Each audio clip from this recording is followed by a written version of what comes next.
Good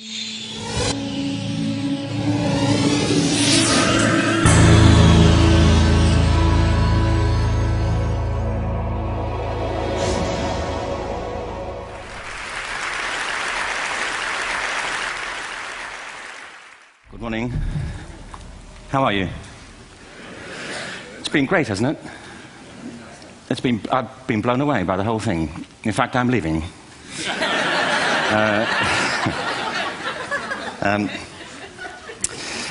There have been three themes, haven't there, running through the conference, which are relevant to what I want to talk about. One is the extraordinary evidence of human creativity in all of the presentations that we've had and in all the people here. Just the variety of it and the range of it. The second is that it's put us in a place where we have no idea what's going to happen in terms of the future. No idea how this may play out. I have an interest in education. Actually, what I find is everybody has an interest in education. Don't you? I find this very interesting. If you're at a dinner party and you say you work in education, actually, you're not often at dinner parties, frankly, if you work in education. You're not asked, you know, and you're never asked back, curiously. That's I think it strikes me.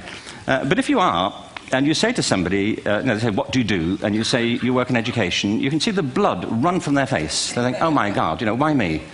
It's my one night out all week. But if you ask people about their education, they pin you to the wall. Because it's one of those things that goes deep with people. Am I right? Like religion and money and other things.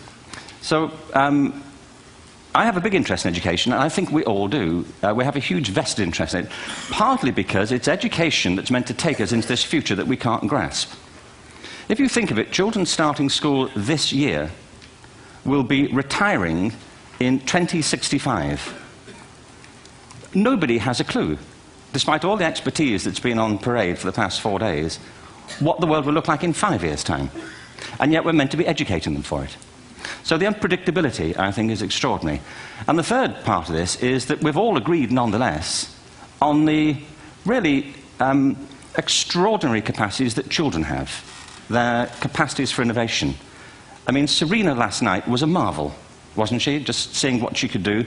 And she's exceptional, but I think she's not, so to speak, exceptional in the whole of childhood. What you have there is a person of extraordinary dedication who found a talent. And my contention is all kids have tremendous talents, and we squander them pretty ruthlessly. So I want to talk about education, and I want to talk about creativity. My contention is that creativity now is as important in education as literacy, and we should treat it with the same status. Thank you.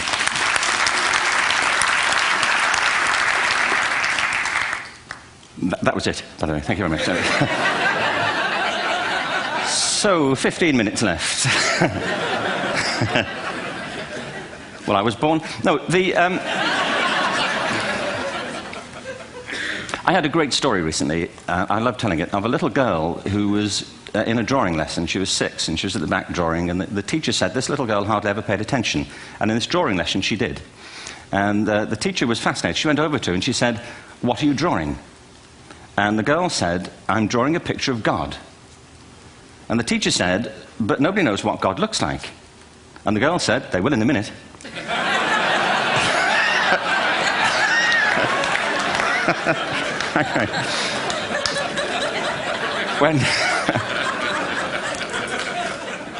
When my son was 4 in England, actually he was 4 everywhere, to be honest. I mean,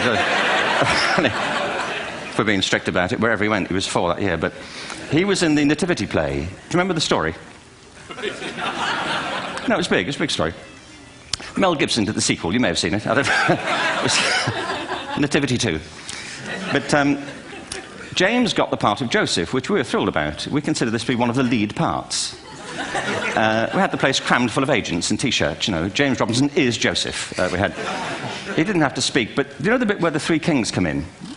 They come in bearing gifts, and they bring gold, frankincense, and myrrh. This really happened. We're sitting there, and they, I think, just went out of sequence. Because we talked to the little boy afterwards and said, you know, are you okay with that? And they said, yeah, why was that wrong? They just switched, I think that was it. Anyway, the three boys came in, little 4-year-olds with tea towels on their heads, and they put these boxes down. The first boy said, "I bring you gold."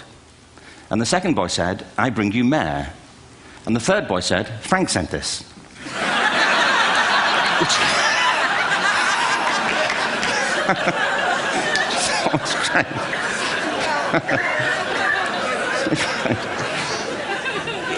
What these things have in common, you see, is that kids will take a chance. You know, if they don't know, they'll have a go.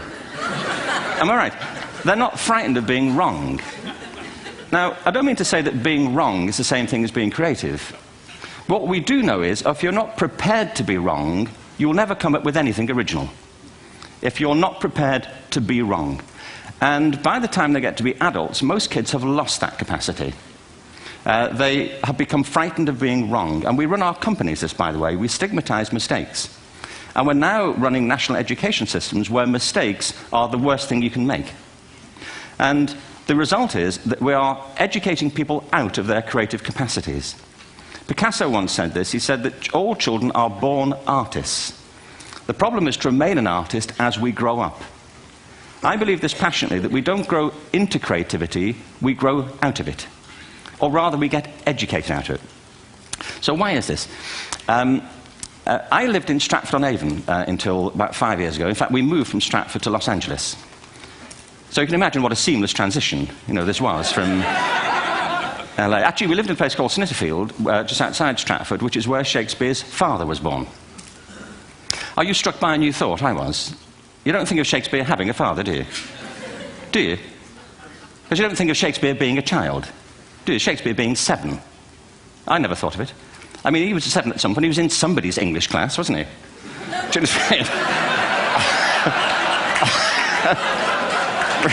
Really? How annoying would that be? You know?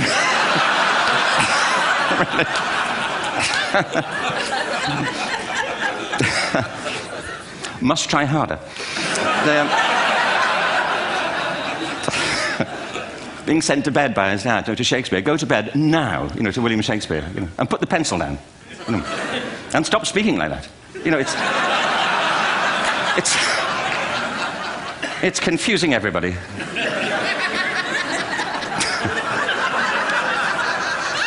Anyway,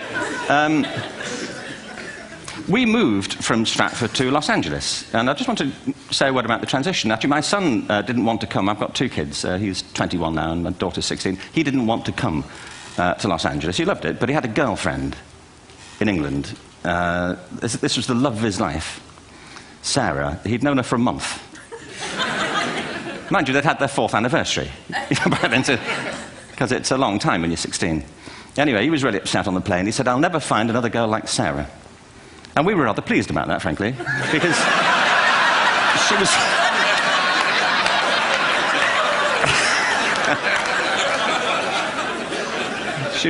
she was the main reason we were leaving the country.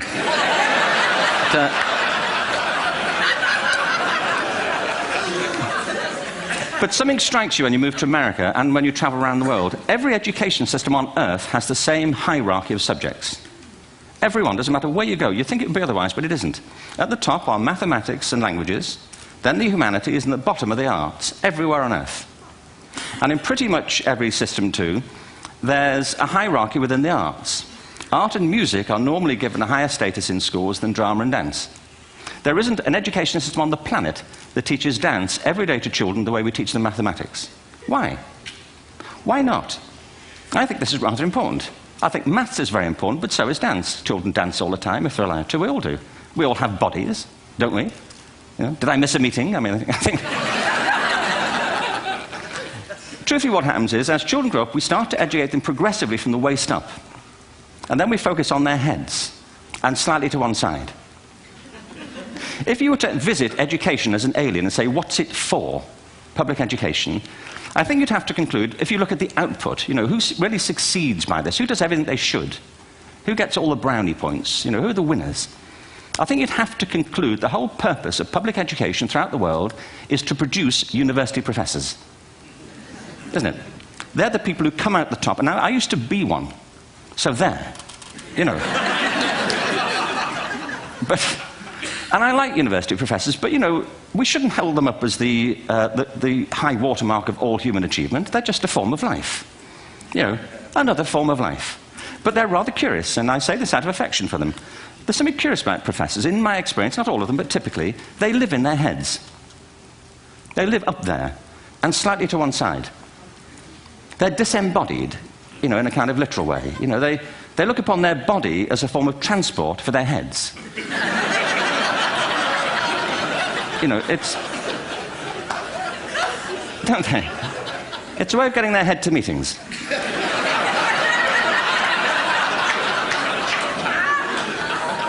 If you want real evidence of out-of-body experiences, by the way, get yourself along to a residential conference for senior academics and pop into the discotheque on the final night.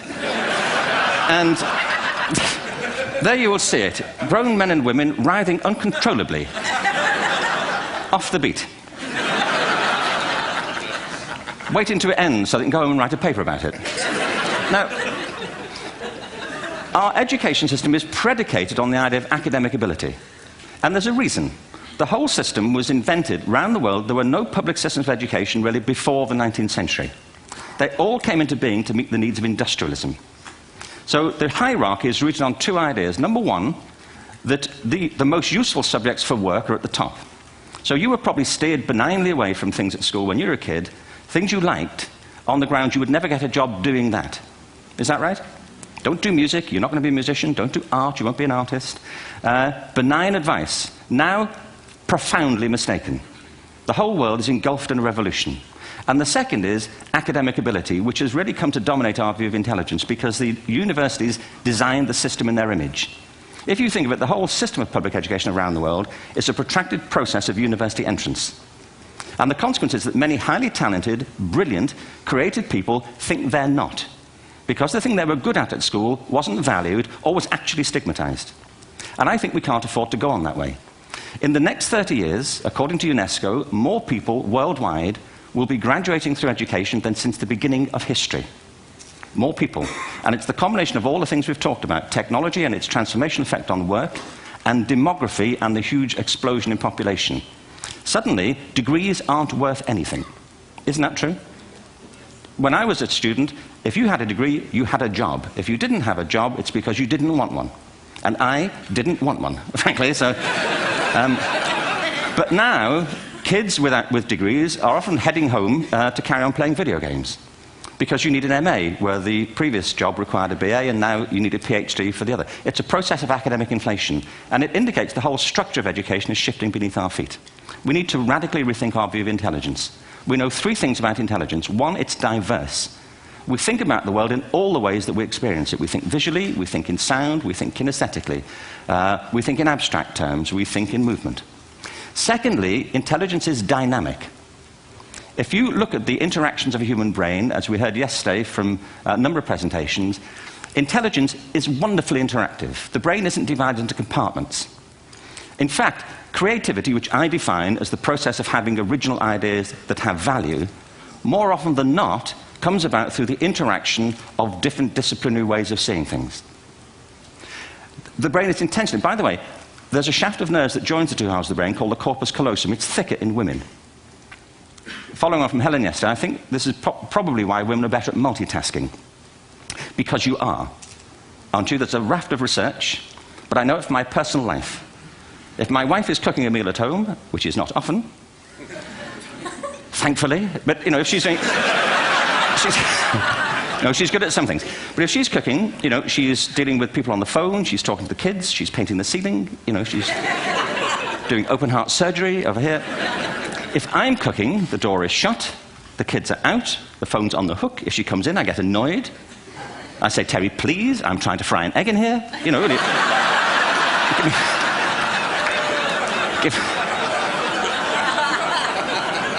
Give me a break.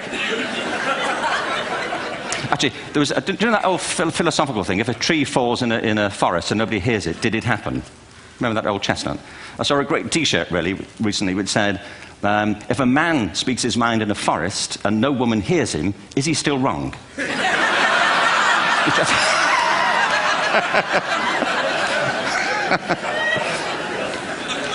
And the third thing about intelligence is it's distinct. I'm doing a new book at the moment called Epiphany, which is based on a series of interviews with people about how they discovered their talent. I'm fascinated by how people got to be there. It's really prompted by a conversation I had with a wonderful woman who most people have never heard of. She's called Gillian Lynn. Have you heard of her? Some have. She's a choreographer, and everybody knows her work. She did Cats and Phantom of the Opera. She's wonderful. I used to be on the board of the Royal Ballet in England, as you can see. And anyway, Gillian and I had lunch one day. I said, how'd you get to be a dancer? And she said it was interesting. When she was at school, she was really hopeless. And the school in the 30s wrote to her parents and said, we think Gillian has a learning disorder. She couldn't concentrate, she was fidgeting. I think now they'd say she had ADHD. Wouldn't you? But this was the 1930s, and ADHD hadn't been invented, at this point, so it wasn't an available condition. People weren't aware they could have that. Anyway, she went to see this specialist. So this oak-panelled room, and she was there with her mother, and she was led and sat on this chair at the end, and she sat on her hands for 20 minutes while this man talked to her mother about all the problems Gillian was having at school. And at the end of it, because she was disturbing people, her homework was always late and so on, little kid of 8, in the end, the doctor went and sat next to Gillian and said, Gillian, I've listened to all these things that your mother's told me. I need to speak to her privately. So he said, wait here, we'll be back, we won't be very long, and they went and left her. But as they went out the room, he turned on the radio that was sitting on his desk. And when they got out the room, he said to her mother, just stand and watch her. And the minute they left the room, she said she was on her feet, moving to the music. And they watched for a few minutes, and he turned to her mother, and he said, Mrs. Lynn, Gillian isn't sick, she's a dancer. Take her to a dance school. I said, what happened? He said, she did. I can't tell you how wonderful it was. We walked in this room, and it was full of people like me. People who couldn't sit still. People who had to move to think. Who had to move to think. They did ballet, they did tap, they did jazz, they did modern, they did contemporary. She was eventually auditioned for the Royal Ballet School. She became a soloist. She had a wonderful career at the Royal Ballet. She eventually graduated from the Royal Ballet School, found her own company, the Gillian Dance Company, met Andrew Lloyd Webber. She's been responsible for some of the most successful musical theatre productions in history. She's given pleasure to millions, and she's a multi-millionaire. Somebody else might have put her on medication and told her to calm down. Now, I think...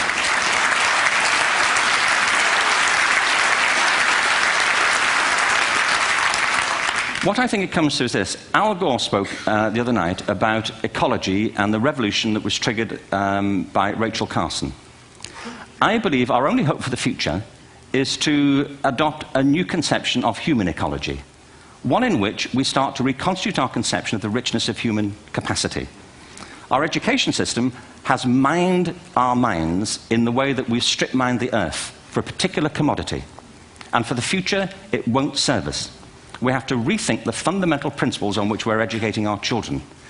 There was a wonderful quote by Jonas Salk, who said, if all the insects were to disappear from the earth, within 50 years, all life on earth would end. If all human beings disappeared from the earth, within 50 years, all forms of life would flourish. And he's right. What TED celebrates is the gift of the human imagination. We have to be careful now that we use this gift wisely and that we avert some of the scenarios that we've talked about. And the only way we'll do it is by seeing our creative capacities for the richness they are and seeing our children for the hope that they are.